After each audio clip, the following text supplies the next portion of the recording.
This is the ESP32 Bluetooth Control Unit. Introduction.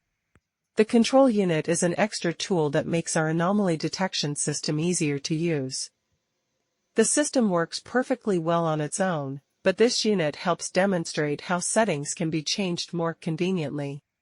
Overview of the anomaly detection system. The system uses two important settings: density, reconstruction accuracy. These settings are key to identifying unusual patterns and can be adjusted easily, saved for future use in the system's interface.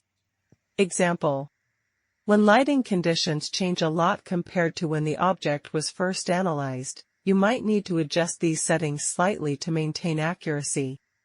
What the control unit does. The control unit lets you adjust the settings from outside the main system. Key features. Uses a small module to connect via Bluetooth. Includes two dials to change. Density. Reconstruction accuracy. This setup allows quick and easy adjustments without using the main interface.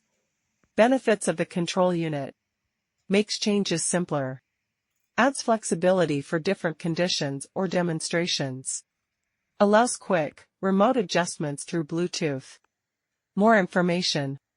For detailed instructions, diagrams, and other features, visit our GitHub page, iCounterBOX.